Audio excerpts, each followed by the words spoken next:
De 2006 au jour d'aujourd'hui.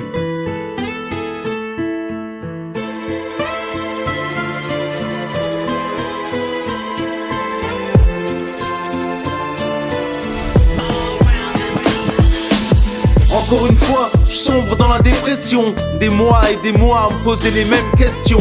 Si seulement je pouvais en finir. Heureusement que je viens d'une bonne famille. Encore une fois, je sombre dans la dépression. Des mois et des mois à me poser les mêmes questions. Si seulement je pouvais en finir.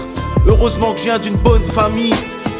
Je commence à me coucher de plus en plus tard et à me réveiller de plus en plus tôt. Je fais 100 trucs dans la journée sans en finir un comme il faut. Je deviens de plus en plus agressif avec mes proches. Je perds un par un tous mes potes. Les seuls à me rester fidèles sont Marwan et Sidi. Je dors quasiment plus. Je me couche à 5h et me lève à 6. Jusqu'à dormir assis une demi-heure maxi.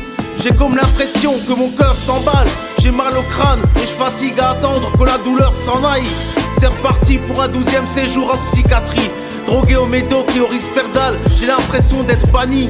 Banni de la société, banni de la famille. Je cogite et je deviens une grosse loque. Je cogite mais putain c'est pas de ma faute. Ce bordel est la pure définition d'un monde glauque. Et puis merde, si j'avais un Glock, je me tirerais une balle.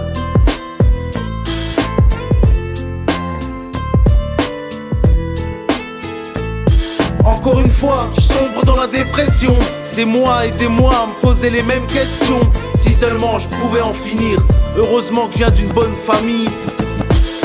Encore une fois, je sombre dans la dépression. Des mois et des mois à me poser les mêmes questions. Si seulement je pouvais en finir. Heureusement que je viens d'une bonne famille. Je rentre chez moi après 45 jours d'hospitalisation. Vivre avec ce traitement, il n'en est pas question. Le psychiatre a qu'à aller se faire foutre. C'est l'hiver, les doigts serrés dans mes moufles. Je vais voir ma mère, lui dire que j'arrête tout. La pauvre n'était pas contente d'entendre ça. Je me dispute avec mon père par rapport à tout ça. Je me barre parce que j'en ai marre. Je commence à me sentir mieux jour après jour. Je perds tout le poids que j'ai pris en 2-3 mois et court. Pour retrouver la forme que j'avais dans le passé. Jusqu'au moment où tout ça commence à me lasser. En quelques mois je redeviens dépressif. Dépressif en dépression. Agressif pour un coup de pression. Plus de sommeil, plus de réflexion. Je recommence à me faire des films et tout repart de zéro. Encore une fois, je sombre dans la dépression. Des mois et des mois à me poser les mêmes questions.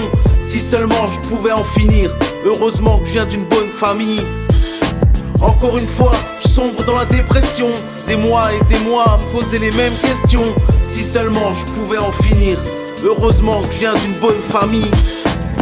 Au jour d'aujourd'hui, je prends mon traitement comme il faut. Je combats les miroirs car j'ai l'air gros. Ces putains de médocs m'ont fait prendre 40 kilos. À côté de ça, je vais de mieux en mieux. Du moins, je fais ce que je peux. J'ai repris la musique et je travaille sur mon album. Je me fais plus de films, j'entends aucune voix et je vois pas de fantômes. J'habite dans une maison, on est 6 colocs. Tous invalides, tous à la même enseigne, quelle bande de rigolos. On a tous été débiles à un moment ou un autre. J'espère trouver une femme et faire ma vie. Une vie simple de classe moyenne pour me ravir. J'ai de plus en plus confiance en moi. Je sais que je mérite mieux que tout ça. Alors y a pas de raison à se faire engloutir par le mal. Je suis mon meilleur exemple, je ne baisserai plus jamais les bras.